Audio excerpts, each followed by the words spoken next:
तो हेलो दोस्तों। तो फिर 30 डेज की सीरीज में आज हमारा टॉपिक है टाइफाइड डिसीज या फिर टाइफाइड फीवर। उसको हम एंटेरिक फीवर कहते हैं। तो टाइफाइड फीवर डेफिनेशन से स्टार्ट करेंगे। उसके systematic infectious disease cause mainly by salmonella typhi, sometimes salmonella paratyphi causes paratyphoid. अब साल्मोनेला टाइफी जो है वो टाइफाइड फीवर कॉज करेगा और साल्मोनेला पैराटाइफी जो है पैराटाइफाइड कॉज करेगा। लेकिन most of the cases, most common cases typhoid के रहते हैं, यानी कि टाइफाइड फीवर के रहते हैं। तो उसी के बारे में हम आज पढ़ेंगे। तो etiology क्या रहेगी? ऑब्वियसली ग्राम नेगेटिव बैसिलस रहेगा साल्मोनेला टाइफी, जो कि कॉज कर रहा है टाइफाइड फीवर। उसके बाद ये जो है वो मोटाइल रहेगा, ग्राम नेगेटिव है, मोटाइल है साल्मोनेला टाइफी। उसके बाद जो है फैकल्टेटिव इंट्रासेलुलर ऑर्गेनिज्म, यानी कि ये जो साल्मोनेला टाइफी है वो सर्वाइव करेगा मैक्रोफेजेस के अंदर। मैक्रोफेजेस जो हमको पता है डब्ल्यूबीसी के टाइप से जो इम्यून सिस्टम है उसके ऊपर ही बिल्डअप रहती है। लेकिन जो इम्यून सिस्टम उसको डिस्ट्रॉय करना चाहिए साल्मोनेला टाइफी को, वो क्या कर रहा है, उसके अंदर वो सर्वाइव हो रहा है। मतलब वो बहुत अलग लेवल का सेटिंग है, उसका समझ में आना चाहिए हमको कि माइक्रोफेजेस में वो सर्वाइव कर रहे हैं, जिसमें कि सब मर जाते हैं। Only infects the humans, so there will be no any carrier stage, so only infected humans.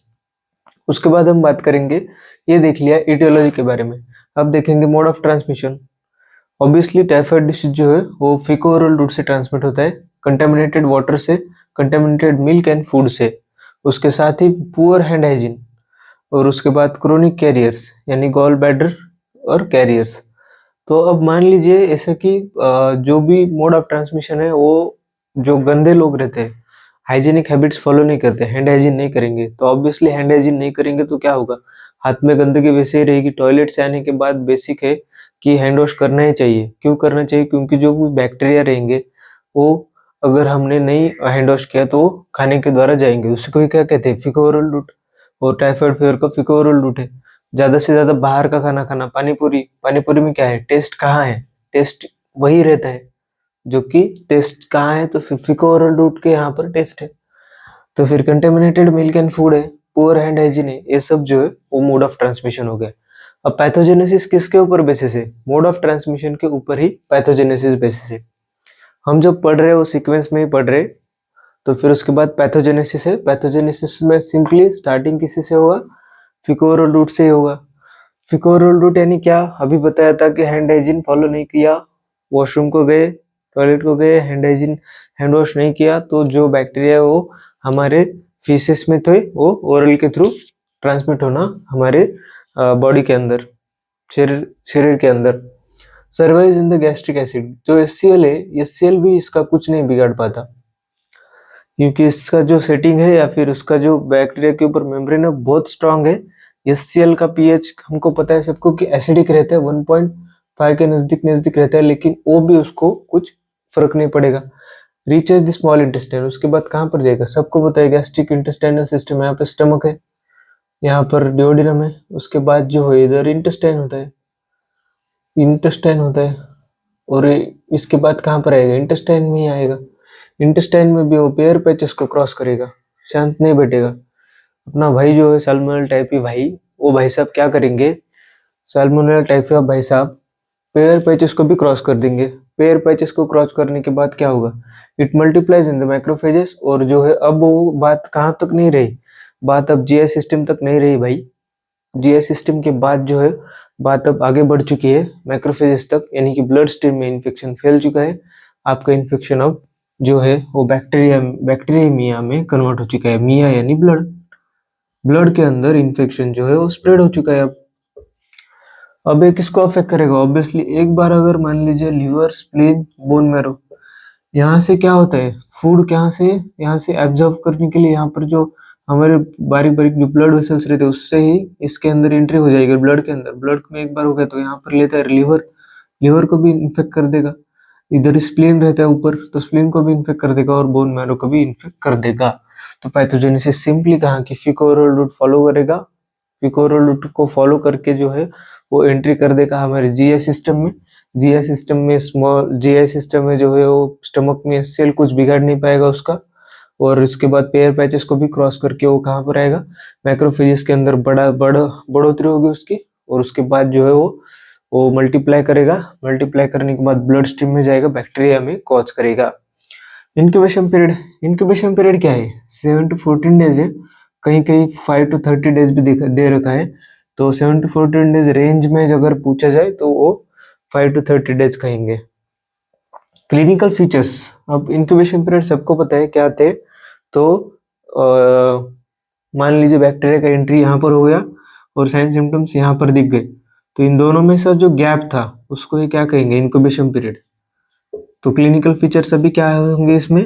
First week में, सेकेंड वीक में, थर्ड वीक में, वीक वाइज जो है वो अलग अलग क्लिनिकल फीचर्स दिखेंगे। तो ग्रेजुअल, फर्स्ट वीक में क्या होगा? ग्रेजुअल राइजिंग फीवर, यानी कि पहले जो फीवर था मान लीजिए 99 डिग्री फ़ारेनहाइट था, उसके बाद बढ़ोतरी होकर 100 डिग्री फ़ारेनहाइट होगा, ग्रेजुअली इंक्रीज हो रहा है फीवर, उसके बाद 100.1 हो रहा है ऐसा। उसमें उसके बाद हेडेक, मैलेस, कॉन्स्टिपेशन, कुछ पेशेंट्स में कॉन्स्टिपेशन पाया जाता है और कुछ पेशेंट्स में डायरिया भी पाया जाता है। और रिलेटिव ब्राडिकार्डिया का साइन है, ये एमसीक्यू आता है, इसको ये फैगेट साइन कहते हैं। बेसिक कंसेप्ट ये रहता है कि जब भी हमारे 1 डिग्री फ़ारेनहाइट से बॉडी का टेम्परेचर बढ़ जाता है तो 10 बीट्स पर मिनट से उसका जो है वो 10 बीट्स पर मिनट से पल्स बढ़ जाता है। लेकिन इसके केस में वैसा नहीं होता। मैंने बताया जैसे कि 99 डिग्री फ़ारेनहाइट से 100 डिग्री फ़ारेनहाइट पे गया, यहाँ पे पल्स उसका 72 पर मिनट था, यहाँ पे 82 पर मिनट होना चाहिए, लेकिन नहीं हो पा रहा है क्योंकि इसका क्या हो गया? रिलेटिव ब्राडिकार्डिया इसमें वो पाया जाता है। तो फिर उसको क्या कहेंगे? Faget sign. तो ये फर्स्ट वीक में सिंपली कहेंगे कि ग्रेजुअली राइजिंग ऑफ फीवर होगा, हेडेक होगा, मैलेस होगा, उसके बाद कॉन्स्टिपेशन, डायरिया भी हो सकता है और रिलेटिव ब्राडिकार्डिया पाया जाएगा। उसके बाद सेकंड वीक में क्या कहा जाता है? तो स्टेबलाइजर पैटर्न ऑफ फीवर, यानी कि फीवर जो है वो स्टार्टिंग डे से स्टार्टिंग करेंगे और एंड तक, शाम तक जो है बढ़ता जाएगा।